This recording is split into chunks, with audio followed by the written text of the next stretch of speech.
Hello students, this is the second part of the chapter nationalism in India. और हमारा आज पहला topic है why non cooperation. Mahatma Gandhi ji की एक बहुत ही फेमस बुक थी हिंदू स्वराज, जो कि उन्होंने लिखी थी 1909 में। और इस किताब में उन्होंने ऐसा लिखा था, उन्होंने ये कहा था कि जो ब्रिटिशर्स का रूल है जो भारत में चल रहा है वो इसलिए चल रहा है क्योंकि हम इंडियंस जो है उनको कॉपरेट कर रहे हैं।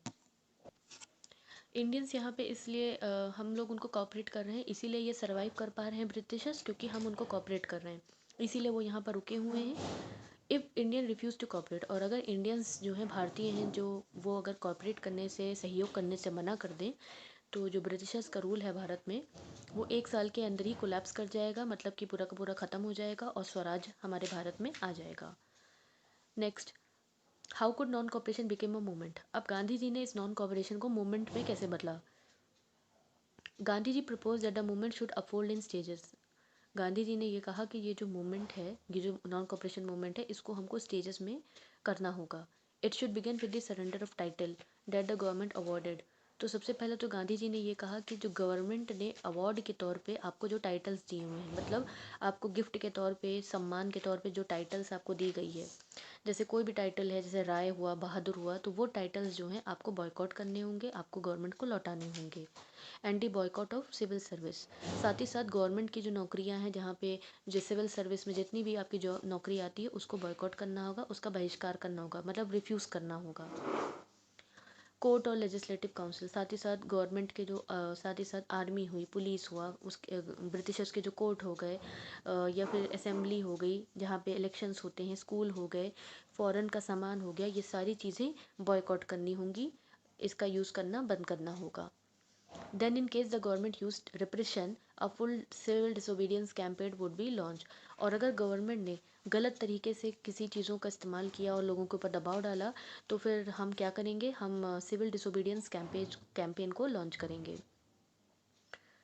Through the summer of 1920, Mahatma Gandhi and Shaukat Ali toured extensively, mobilizing the popular support for the movement। तो 1920 के गर्मियों की बात कर रहे हैं कि गांधी जी और शौकत अली, जिन्होंने मतलब कि खिलाफत कमेटी के मेंबर थे, उन्होंने बनाई थी।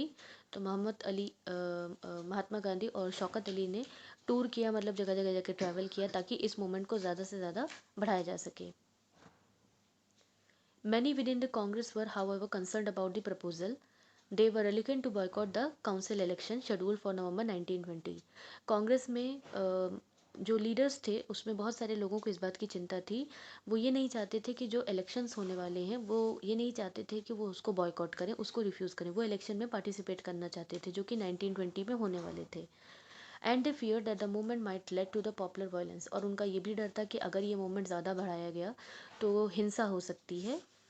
In the month between September and December, there was an intense tussle within the Congress। तो कांग्रेस के अंदर ही अंदर बहुत ज़्यादा टसल चल रहा था, मतलब एक दूसरे से, मतलब इस बात को लेके लोगों के अंदर वो था कि कांग्रेस में अंदर ही, मतलब कि कुछ लोग पार्टिसिपेट करना चाहते थे तो कुछ लोग गांधी जी के साथ चलना चाहते थे। For a while they seemed no meeting between point between the supporter and the opponents of the movement. तो इस मूवमेंट को सपोर्ट करने वाले और इस मूवमेंट के अगेंस्ट में खड़े होने वाले लोगों के बीच में कोई भी मीटिंग पॉइंट नहीं दिख रहा था, मतलब सहयोग नहीं दिख रहा था। फाइनली उसके बाद क्या हुआ, उसके बाद कांग्रेस का सेशन जो कि नागपुर में हुआ 1920 में, दिसंबर 1920 में नागपुर में जो कांग्रेस का सेशन हुआ वहाँ पे कॉम्प्रोमाइज़ हुआ, समझौता हुआ, और ये समझौता काम कर गया और नॉन कॉपरेशन प्रोग्राम को अडॉप्ट कर लिया गया, अपना लिया गया। Now next topic is the movement in the town. The movement started with middle class participation in the cities। तो नॉन कॉपरेशन मूवमेंट जो स्टार्ट हुआ तो शहरों में मिडिल क्लास के लोगों ने इसमें पार्टिसिपेट करना स्टार्ट किया। बहुत सारे स्टूडेंट्स ने गवर्नमेंट के जो स्कूल्स होते थे, कॉलेजेस होते थे, उसको छोड़ दिया। गवर्नमेंट स्कूल के जो हेडमास्टर होते थे, टीचर्स होती थी, उन्होंने रिज़ाइन दे दिया ब्रिटिशर्स के स्कूल कॉलेजेस से। और जो लॉयर्स होते थे, वकील होते थे, उन्होंने भी इलीगल जो भी प्रैक्टिस वो कोर्ट में कर रहे थे उसको करने से मना कर दिया। The council election were boycotted in most provinces except Madras. और जो काउंसिल जो इलेक्शंस हो रहे थे, काउंसिल इलेक्शंस हो रहे थे, उसमें ज़्यादातर हर जगहों पर, हर प्रोविंसेस मतलब हर जगह पर इलेक्शन को बाइकॉट किया गया, किसी ने पार्टिसिपेट नहीं किया। लेकिन मद्रास में ऐसा नहीं हुआ, मद्रास में पार्टिसिपेट किया गया काउंसिल इलेक्शन में, where the Justice Party, the party of the non Brahmin felt that entering the council was one of the gaining some power, something that usually only Brahman had access to.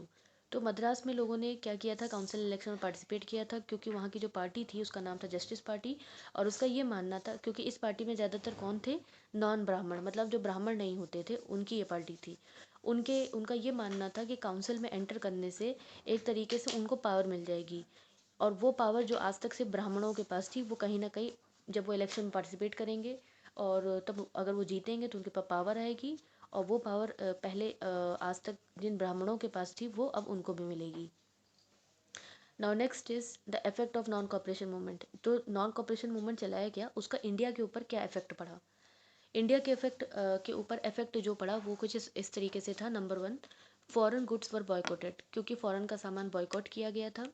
लिक्योर shop picket, लिक्योर shops को picket किया गया। Picket का मतलब होता है ये एक तरीके का डिमॉन्स्ट्रेशन होता है, एक तरीके का प्रोटेस्ट होता है, जब लोग जो हैं किसी को अंडर आने से मतलब रोकते हैं। By which the people block the entrance to the shop, मतलब किसी भी जगह आने के लिए, एंटर करने के लिए जब लोग दरवाजे पे या किसी एंटर पॉइंट पे खड़े हो जाते हैं। तो लिक्योर शॉप्स पे, शराब की दुकानों पे भी यही होता था कि लोग जो होते थे, जो एंट्री पॉइंट होता था वहाँ पे दुकानों के बाहर जाके खड़े हो जाते थे ताकि कोई भी अंदर ना आ पाए। जो फॉरेन के क्लोथ्स होते थे, कपड़े होते थे, उनको जलाया जाने लगा बड़े बड़े बॉनफायर्स में। ह्यूज मतलब बहुत बड़े बड़े बॉनफायर्स होते थे। बॉनफायर्स मतलब जो कुंड होते हैं जिसमें सामान जलाया जाता है। और जो फॉरेन क्लोथ्स का जो इम्पोर्ट होता था वो काफ़ी आधा हो गया। मतलब पहले जो कपड़ा जो था भारत में ब्रिटिशर्स का, वो 102 करोड़ रुपीस तक का मतलब इम्पोर्ट होता था फॉरेन क्लोथ का। भारत में इतना करोड़ का कपड़ा आता था। लेकिन जब फॉरेन क्लोथ्स को बॉयकॉट करने जाने लगा कि उनका कपड़ा नहीं पहना गया, तो उसमें काफ़ी गिरावट आई, जिससे कि ब्रिटिशर्स को काफ़ी नुकसान हुआ। जितने भी व्यापारी थे, मर्चेंट्स थे, ट्रेडर्स थे, उन्होंने रिफ्यूज़ कर दिया, मना कर दिया कि वो किसी भी तरीके से फॉरेन गुड का सामान में ट्रेडिंग नहीं करेंगे, या फिर किसी भी तरीके के जो फॉरेन का जो व्यापार है, ट्रेड है, उसमें फाइनेंस, उसमें पैसा नहीं लगाएंगे। तो जैसे जैसे बॉयकॉट मूवमेंट स्प्रेड होता गया, फैलता गया, लोगों ने फॉरेन क्लोथ्स को इंपोर्ट करना, मतलब उसका काम began discarding the imported cloth, मतलब जो बाहर का सामान फॉरेन क्लोथ्स आते थे उसको पहनना बंद कर दिया, और लोग सिर्फ भारतीय कपड़ा, इंडिया से बनी हुई जो कपड़े होते थे उनको पहनने लगे। तो इस तरीके से इंडिया की जो टेक्सटाइल मिल थी, जो कपड़ा बनाने वाली मशीनें थी, जो हैंडलूम इंडस्ट्री थी, उसको काफ़ी सपोर्ट मिला। ये इसके हो गए नॉन कॉपरेशन मूवमेंट के इकोनॉमिक इफेक्ट। नाउ नेक्स्ट है नॉन कॉपरेशन मूवमेंट का ड्रॉबैक क्या था, उसका नुकसान क्या हुआ। This movement in the city gradually slow down for the variety of reason. शहरों में ये जो नॉन कॉपरेशन मूवमेंट था धीमे धीमे स्लो होने लगा। क्यों होने लगा, क्योंकि इसके पीछे बहुत सारे रीज़न थे। नंबर 1, खादी क्लोथ जो था वो काफ़ी महंगा होता था, एक्सपेंसिव होता था। Than the mass produce mill cloth, तो मिल में बनने वाला कपड़ा जो कि मास प्रोडक्शन मतलब बहुत ज़्यादा बनता था, तो वो सस्ता होता था, और खादी क्लोथ महंगा होता था। तो जो गरीब लोग होते थे वो उसको अफोर्ड नहीं कर पाते थे, खरीद नहीं पाते थे।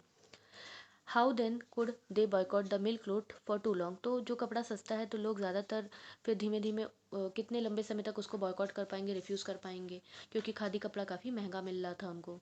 सिमिलरली उसी तरीके से boycott of British institution posed a problem. तो पहले तो ब्रिटिशर्स के इंस्टीट्यूशन, स्कूल, कॉलेजेस, कोर्ट, सबको बॉयकॉट किया गया, कहीं पर काम नहीं हो रहा था। लेकिन फिर ये हुआ कि इंडिया के पास कोई और दूसरा अल्टरनेटिव कॉलेज, इंस्टीट्यूट नहीं था जहाँ पे इतने सारे बच्चों को पढ़ाया जा सके। कॉलेजेस नहीं थे इतने सारी, इतनी जॉब्स नहीं थी। तो एक तरीके से हमारे पास कुछ अल्टरनेटिव, कोई दूसरा ऑप्शन नहीं था। So that could be use in place of British मन। तो अगर हम ब्रिटिशर्स का सामान नहीं यूज़ कर रहे हैं, उनके स्कूल कॉलेजेस नहीं यूज़ कर रहे हैं, तो हमारे पास कोई अल्टरनेटिव इंस्टीट्यूट भी उस समय नहीं था, रास्ता नहीं था। Now these were slow to come up, so student and teacher began trickling back to government school. तो इसी तरीके से स्टूडेंट्स, बच्चे और टीचर्स जो थे वो धीमे धीमे गवर्नमेंट के स्कूल में दोबारा जाने लगे, और लॉयर्स ने भी गवर्नमेंट के जो कोर्ट्स थे उनको दोबारा से ज्वाइन कर लिया। तो एक तरीके से अगर क्योंकि गांधी जी ने कहा था कि हमें स्कूल कॉलेजेस को बॉयकॉट करना है, गवर्नमेंट के स्कूल कॉलेजेस कोर्ट को में नहीं जाना है, और उसको हमें बॉयकॉट करना है। लेकिन हमारे पास कोई भी अल्टरनेटिव मतलब दूसरा भारतीय इंस्टीट्यूट, कॉलेज नहीं था जहाँ पे इतने सारे बच्चों को पढ़ाया जा सके, उनकी शिक्षा पूरी की जा सके। या अगर हमने गवर्नमेंट की जॉब छोड़ दी तो हमारे पास कोई और दूसरी, हमारी इंडियन गवर्नमेंट के पास, भारतीय गवर्नमेंट के पास कोई और जॉब नहीं थी, कोई रास्ते नहीं थे। तो इस तरीके से धीमे धीमे सारे लोग वापस से गवर्नमेंट, जो ब्रिटिश गवर्नमेंट थी, उसके स्कूल कॉलेजेस को ज्वाइन करने लगे। तो इसलिए ये मूवमेंट जो धीमे धीमे क्या था, स्लो डाउन होने लगा, धीमा पड़ने लगा। तो ये क्या है आपका, ये है नॉन कॉपरेशन मूवमेंट के ड्रॉबैक हैं, कमियां हैं। That's for today, thank you.